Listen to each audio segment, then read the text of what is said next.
Thank you, Madam Speaker. I first want to thank the sponsor of this motion, this bill, Senator Miriam, for thinking about the welfare of the farmers and business people of this country. Because, Madam Speaker, the main beneficiaries of this bill will not be just members of Okongo, but our farmers, our business people, our bosses who have elected us into this House. Madam Speaker, I want to begin by joining Senator Cherage in giving my hearty congratulations to Senator Miriam, and also to encourage her that she has demonstrated her ability as a very good legislator and sponsor of bills. And I hope the people of Mandera have taken note, and in 2027 they will think about her positively, and we wish you well. Madam Speaker, the story that was in the Business Daily today is alarming and misleading, especially on the financial status of Okongo. Okongo is one of the strongest cooperative societies that we have in the country, one of the most healthy financially. Madam Speaker, any member of parliament will tell you that if you go to Okongo, you apply for a loan, you will get that loan in a record 2 hours. I think everybody who is a member here can be a witness, can bear me witness.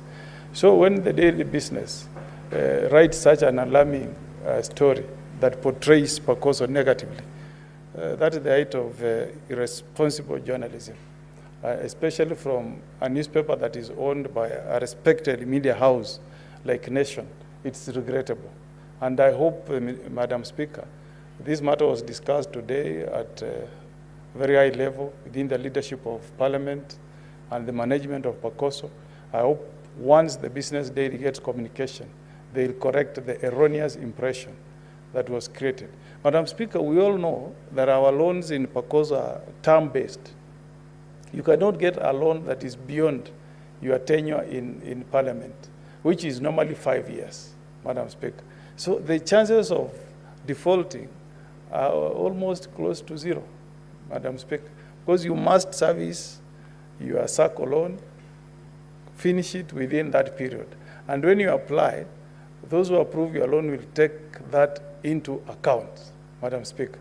So that story is misleading, unnecessarily alarming, and I want to appeal to members of Parliament not to be swayed by that negative coverage, but to continue supporting our strong SACCO, Okongo, that has come to the aid of many of us. Even me, as I speak here, Madam Speaker, I've rushed to Okongo, applied for emergency loan to pay fees for my children. I'm not like Senator Sige, who I'm told is financially well endowed and doesn't need a SACCO. But some of us rely on that SACCO. So when I saw that story, I was the first person to call the chairman, Honorable Makau. And I asked him, what is this I'm reading? I don't think this is a true reflection of the financial position of Okongo. I appeal to the journalist who wrote that story to always cross-check his facts before releasing such a story. Having said that, Madam Speaker, I was also talking to a Kenyan. When I was talking to the minister, to Honorable Makau, with a Kenyan who had come to see me in my office. And you know, there are some laws we pass on this floor, Madam Speaker, which are extremely damaging to the pockets of Kenyans without thinking. At times, even damage to our own staff who support us here. You know, that Kenyan told me, Madam Speaker, that the deductions from SHIF, which is at 2.75% of the gross salary of Kenyans, and 1.5% from the housing levy, Madam Speaker, has made some Kenyans to have negative net income. Because when they were applying these loans, there was no projection that a new taxation will come, okay, in form of SHIF and housing levy that will eat deep into pay slips of Kenyans. So as members of parliament also, notwithstanding the party that sponsored us to this house, Mr. Speaker, we should legislate having in mind the interest of Kenyans, including, because I'm a commissioner, I know what I'm saying, Madam Speaker, including our own members of staff, Madam Speaker. There are people who have fallen into problems because they are not able to service their SACCO loans because of these very punitive levies that have been introduced into the pay slips. And Madam Speaker, the misfortune is this. These levies are based on gross salary, not net, gross salary. So if you earn 100,000, before pay comes in, there is that liability to shift to housing levy. And that's what's contributing to the default rate that we saw. So I am appealing to all of us, me included, Madam Speaker, that we be conscious that these laws that we pass affect many Kenyans, millions of Kenyans, Madam Speaker, both in government and in the informal sector. I hope we will have a mechanism as Parliament to always get a report that gives an implication on the negative effect a law will have on pay slips of Kenyans. Having said that, Madam Speaker, the point I want to make on this law, Madam Speaker, is that the last time I read the Constitution, Senator Miriam, cooperatives is a devolved function. If you read the fourth schedule, Part 2, Section 7E, cooperatives are devolved function to our county governments. And why I'm saying this, Madam Speaker, is because budget or allocation of money follows functions. When we come up with a law like this, that seems to be giving a lot of responsibilities and duties to the minister, what that means that in budget making process, this will be factored, because there is a law that has been enacted by Parliament that has given the minister responsibilities. The minister needs staff. Minister needs to do supervision, the way you have said, is the one who will declare redundant cooperatives. He will automatically, in his budget request, say, look, we have new pieces of legislation that have been passed by Parliament that we need to implement as a ministry, so we need an increased allocation in our budget. Why, Madam Speaker, can't we trust our ministers at the county level? I mean, they may not be our friends. I have one in Yamera, luckily for me, is my friend, in charge of cooperatives, called Bernard Maina from North Mogrango, Mawawa Ward. That gentleman can take care of all the issues that have been mentioned here in running cooperatives. That way, we are able to put a strong case when we are sharing money to give more monies to counties. Honorable Cheptumo, why on earth should we, 13 years after the passage of the 2010 Constitution, come up with a law and you are still making reference to the minister for a devolved function, Madam Speaker? Why can't we devolve registration of cooperatives back to our counties? The human being, whether it's a lawyer, Madam Speaker, the person to be employed in Nairobi and the person who will be employed at the county level will discharge the same functions. How come we can allow a criminal or anybody who has a civil dispute to go to a court in Nyamira, file a case, and a determination is made at the county, and that's final? Why must we say that to register SACCO we need a commission of cooperatives in Nairobi? What for? We can have several commissioners of cooperatives at the county level, Mr. Speaker, so that we register our counties in real time. Mr. Speaker, if you look at the way we are evaluated as a country, the speed at which we are doing business, the speed at which we are allowing businesses to be registered, time frame is taken into account. Now here we are saying we are giving the person in charge 30 days to register a cooperative. Why can't it be done in a record 24 hours? If my account can be opened by a bank for me to put money, in 48 hours, and I have a card, something that is digital. I will put into an ATM and I get the money. What is so difficult, Mr. Speaker? I'm challenging Senator Miriam to remove this belief that everything must be done by the national government. No, we can do it at the county level and do it very successfully. Mr. Speaker, when I was growing up, we had a cooperative society in Borabu called Eronge Cooperative Society. That's where we used to deliver our pyrethrum. Those days, agriculture was thriving. My late father, may Almighty God rest his soul in eternal peace, Mzee Mogeni, was doing farming, pyrethrum, milk, tea. And Mama Nyamukami, my mother, was left to be in charge of pyrethrum and milk. And she used to deliver those produce to Eronge Cooperative Society in a market called Tinderet. Mr. Speaker, you know my home, you have been there, in a market called Tinderet. And at the end of the month, she would go and collect her dues. She would feel proud that she has gotten a salary at the end of the month, not hawking. We were not hawking milk, where you are getting 10 shillings, 20. No, you deliver to Eronge Cooperative, and at the end of the month, you get your income. And things were working. But unfortunately, Mr. Speaker, those things have since died, even with the coming of devolution. Eronge Cooperative Society is not there.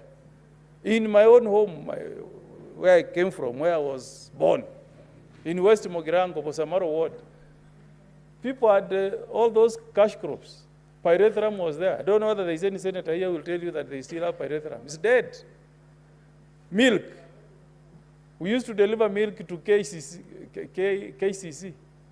Mr. Speaker, that is from your account, you know it. We share it. Actually, it's on the boundary.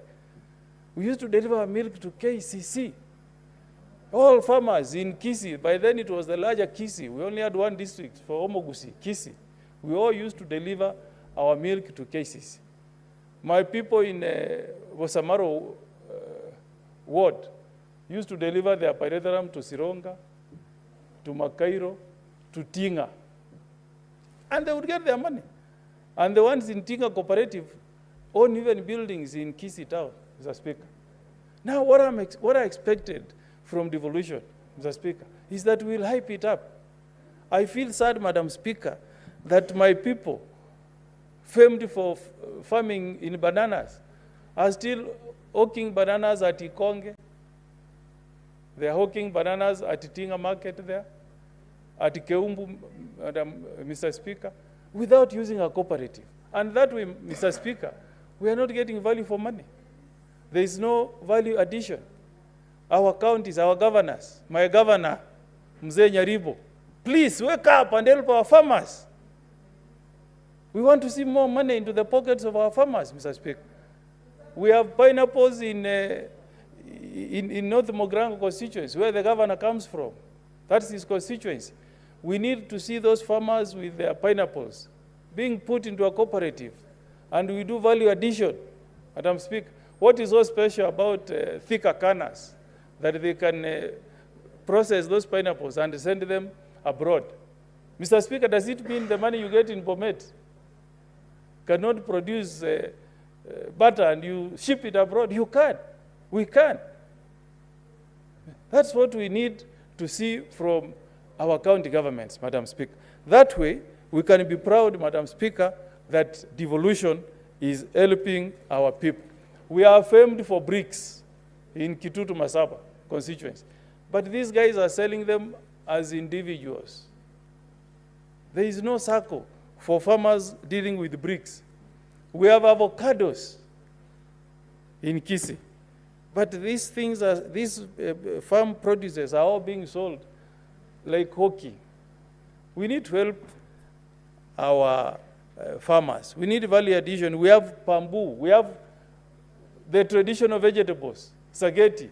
If our circles were working, if our county governments were to support our farmers with strong cooperatives, these vegetables can be packaged and be sold in dollars in America, Mr. Speaker.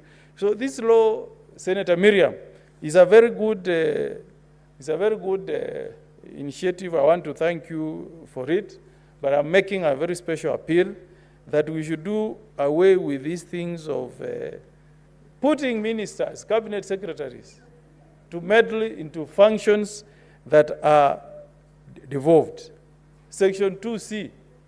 Why should the cabinet minister, secretary be the one doing framework for standards for development and growth of cooperative societies? Why can that be done by CC cooperatives in Nyamira?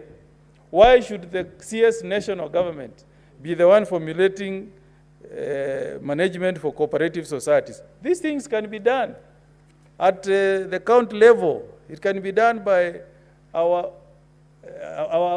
own CCs at the county level. It can be done by our chief officers. So I want to propose that we do away with most of these references to our cabinet secretaries, and we leave it down at the county level. I'm happy with what is in section 3A, the proposed section 3A, where you have actually given power to the CC cooperatives. Like in Nyamira now, that power would be exercised by my CC cooperative, our CC cooperative, Mr. Bernard Maina. I'm impressed with the proposal. Now we pick members of the tribunal. But again, Senator Miriam, why are you giving power to the CS cooperatives to pick members of the tribunal? Why, Mr. Speaker? Why should the minister be the one picking members of the tribunal for cooperatives? Let us devolve these tribunals to the counties, okay? Why are we telling SRC to come in and set salaries for members of tribunals? Let that be a function that can be done by the JSC. I'm a proud member of Law Society of Kenya. I'm proud that you have proposed that LSK should give us 2 members. But I'll urge you to delete the part 3 that is saying that the minister should also pick 3 members. Let us allow the members of the legal fraternity, LSK, to pick members of this tribunal. Then the chairman can be interviewed and appointed by Judicial Service Commission. I agree with you. Then once they are in office, they themselves will recruit their own secretary. Madam Speaker, my spirit is that we need Make reference to the chair, Mr. Speaker. Yes, Mr. Speaker, sorry. Mr. Speaker, once the tribunal is in place, they can appoint their own secretary, Mr. Speaker. When I served as the chair of Law Society, I was privileged to appoint many people to serve in various tribunals, including, and I hope I'm not going to embarrass him, Justice Mwaniki Kashoka, whom I appointed to the the procurement appeals tribunal. And you know what? The guy rose after serving there, is now a distinguished judge of the Court of Appeal. You see? So let's have faith in our professional body, Law Society. Let us give them the discretion to pick for us people, lawyers of repute, as long as they can meet the Chapter 6 requirements, they serve in those tribunals. Otherwise, Mr. Speaker, I support this bill with the proposed amendments, and really thank Senator Miriam for coming up with this bill, and I hope that we'll make some contribution in strengthening our SACCOs so that farmers who are the majority members of these SACCOs can see fruits of devolution. I support, Mr. Speaker, and thank you. Thank you, Senator Okongo, Senior Counsel. I noted in your contributions you made reference to the distinguished Senator Omar Sheikh Mariam as Miriam. I'm very sure that is because of where you come from. Otherwise, the name is pronounced as Mariam. Thank you very much, Senator. Senator Murango James Kamau. Asante sana, Mr. Speaker, kwa kunipa nafasi hii kuchangia mswada ambao unafaa kurekebisha sheria ambayo inahusika na vyama vya ushirika. Mstahiki Spika, mimi ni senator wa Kenya